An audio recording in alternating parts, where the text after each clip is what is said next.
પીપળી ધામનો ઇતિહાસ. પીપળી ધામનો ઇતિહાસ. સવારામ બાપા અને રામદેવ પીર 52 ગજ મંદિર. ગુજરાત અને રાજસ્થાનની ધરતી પર અનેકો બારબીજના ધણી એવા રામદેવ પીરના મંદિરો આવેલા છે. આજે આ વિડીયોની અંદર પીપળી ધામ રામદેવ પીરની વાત કરવી છે. પીપળી ધામ ગુજરાતના સુરેન્દ્રનગર જિલ્લાના દસાડા તાલુકામાં આવેલું એક અત્યંત પવિત્ર અને ધર્મ આસ્થાનું કેન્દ્ર છે. માલવણથી માત્ર 7 કિલોમીટરથી દૂર આવેલું અને વિરમ ગામથી આશરે 43 કિલોમીટર દૂર આવેલું છે. પીપળી ધામ આજે રામદેવ પીરના 52 ગજના મંદિર અને સંત સવારામ બાપાની જગ્યા તરીકે જાણીતું છે. સૌરાષ્ટ્રના ઝાલાવાડ પંથકમાં આવેલું આ સ્થાન સંતોની ભૂમિ માનવામાં આવે છે અને હજારો ભક્તોની આસ્થાનું મુખ્ય કેન્દ્ર બનેલું છે. સવારામ બાપાનો જીવન પરિચય. સવારામ બાપા પીપળી ગામમાં જન્મ્યા હતા. તેમની જ્ઞાતિ કુંભાર હતી. તેમનો જન્મ વિક્રમ સંવત 1917માં થયો હતો. તેમના સતગુરુ ફૂલગરજી ગરજી મહારાજ હતા. સવારામ બાપાએ વિક્રમ સંવત 2017માં સતલોક વાસ કર્યો છે. તેઓ સાદા, સેવાભાવી અને ભક્તિમય જીવન જીવતા હતા. તેમનું જીવન સામાન્ય કુંભારના કામથી શરૂ થયું હતું, પરંતુ રામદેવ પીરની પ્રેરણાથી તેઓ મહાન સંત બની ગયા. પીપળી ધામ ધાર્મિકતા અને મંદિરની ઉત્પત્તિ. વિક્રમ સંવત 1968માં પીપળી ગામમાં ભયંકર દુષ્કાળ પડ્યો હતો. તેથી સવા ભગત માટીના કામના વ્યવસાય માટે કચોલિયા ગામ ગયા હતા. દિવસે તેઓ વાસણ બનાવતા અને રાત્રે ભજન કીર્તન કરતા. એક સાંજે તેમની પાસે સદ્ગુરુ કબીર સાહેબ સાધુના સ્વરૂપે આવ્યા. તેમણે પોતાનું નામ હંસદાસ બતાવ્યું અને સવા ભગતને ગુરુ ઘરનું જ્ઞાન આપ્યું. આ ઘટનાને સવારામ બાપાના જીવનની દિશા બદલી દીધી. તે જ વર્ષે વિક્રમ સંવત 1968ની એક રાત્રિએ રણુજાના રાય રામદેવ પીર બાપા સવારામ બાપુને સ્વપ્નમાં આવી કહ્યું, સવા ભગત મારે તારે ના કાયમ માટે બેસના છે. અહીંયા અખંડ સદા વ્રત ચાલુ થશે. સમય આવે મારું 52 ગજનું દેવળ બનશે અને ઈશાન ખૂણામાં મારો 52 ગજનો નેજો ફરકશે. આ દિવ્ય આદેશથી સવારામ બાપાએ મંદિરની સ્થાપના કરવાનો વિચાર કર્યો. વિક્રમ સંવત 1969માં અનાસુરથી અનાજનું આગમન થયું અને અખંડ સદા વ્રત ચાલુ થયું. વિક્રમ સંવત 1970માં અનાસુરથી ઘોડાનું આગમન થયું. આ બંને ઘટનાઓ રામદેવ પીરની કૃપાના પ્રત્યક્ષ પુરાવા માનવામાં આવે છે.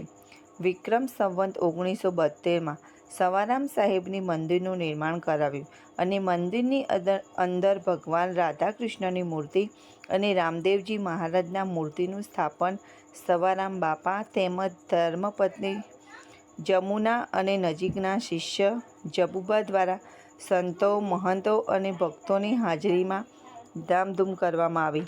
આમ પીપળીમાં રામદેવ પીર ધામમાં પાયા નખાયા. પીપળી ધામ શતાબ્દી મહોત્સવ અને વિકાસ વર્ષે 2016માં નિજ મંદિરની સ્થાપનાનો 100 વર્ષ પૂર્ણ થતાં ત્રિદિવસીય શતાબ્દી મહોત્સવ ભક્તરાજ શ્રી વાસુદેવ મહારાજ દ્વારા ઉજવાયો હતો. આ મહોત્સવમાં ગુજરાત, રાજસ્થાન અને મહારાષ્ટ્રથી આશરે 5 થી 7 લાખથી વધુ ભાવિકો તેમજ ગુજરાતમાં ભરના તમામ નામી અનામી સાધુ સંતો, કથાકારો અને દેશભરના તમામ અખાડાના પ્રતિનિધિઓની હાજરી આપીને ઇતિહાસ રચ્યો હતો.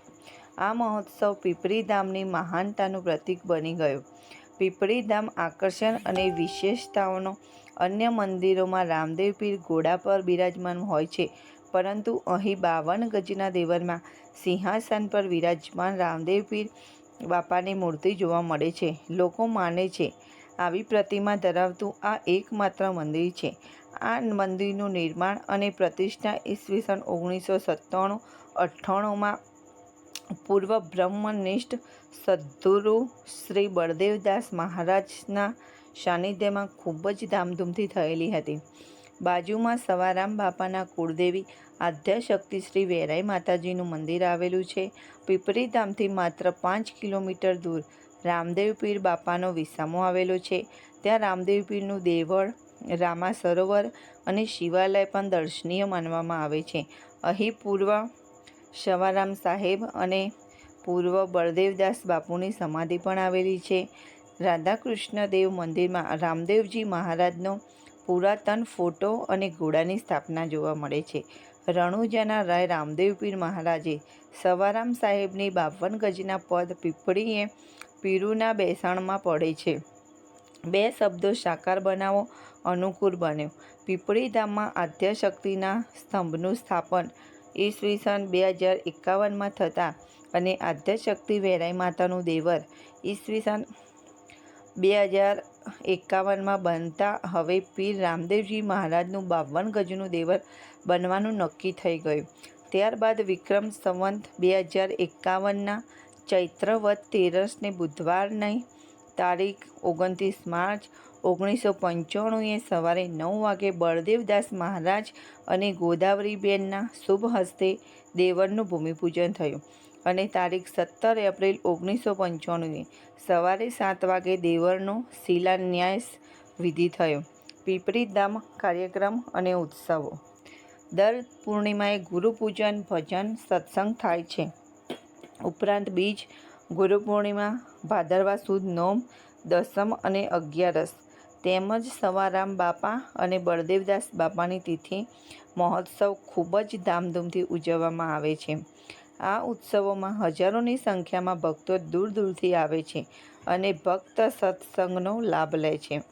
વર્તમાન હાલનો સમય 6/8/2026 મુજબ ગાદીપતિ ભક્તરાજ શ્રી વાસુદેવ મહારાજ, ગુરુ શ્રી બળદેવદાસ મહારાજ હાલ જગ્યાનું સંચાલન કરી રહ્યા છે. તેમના માર્ગદર્શન હેઠળ અખંડ સદાવ્રત અને સેવા કાર્યો સતત ચાલુ જ છે. આ મંદિરની અંદર રાત્રિ રોકાણ માટે પણ વ્યવસ્થા કરેલી છે. ભોજન પ્રસાદી ફ્રીમાં ભક્તોને આપવામાં આવે છે અને સ્થાનિક લોકોમાં જણાવ્યા મુજબ ખાસ કરીને ભારતમાં બહુ ઓછા મંદિર જોવા મળે છે તે રાત દિવસ ખુલ્લું રહે છે. આ મંદિર 24 કલાક માટે ખુલ્લું રહે છે. સમય જતાં આ વસ્તુ બદલાઈ પણ શકે છે, જેની નોંધ લેવી. યાત્રિકો માટે મંદિરના દ્વારની બહાર બાળકો માટે રમકડાની પ્રસાદી, અગરબત્તી, નાળિયેરી જેવી ધાર્મિક વસ્તુઓ સહેલાઈથી મળી રહે છે. પીપળી ગામ આજે પીપળી ધામ તરીકે પ્રખ્યાત છે. ત્યાં સંત સવારામ બાપાની જગ્યા આવેલી છે. બ્રહ્મનિષ્ઠ શ્રી બળદેવદાસ મહારાજના સાનિધ્યમાં શ્રી રામદેવજી મહારાજનું વિશાળ મંદિરનું નિર્માણ થયેલ છે. સાધુ સંતો તો હંમેશા મેળો જામેલો હોય છે. અહીં બટુક રોટલાની સેવા સદા માટે ચાલુ છે. દર પૂનમે મંદિરમાં પરિસરમાં ભજનનું આયોજન થાય છે. દરેક વ્યક્તિએ જીવનમાં એકવાર આ ધામની મુલાકાત અવશ્ય લેવી જોઈએ.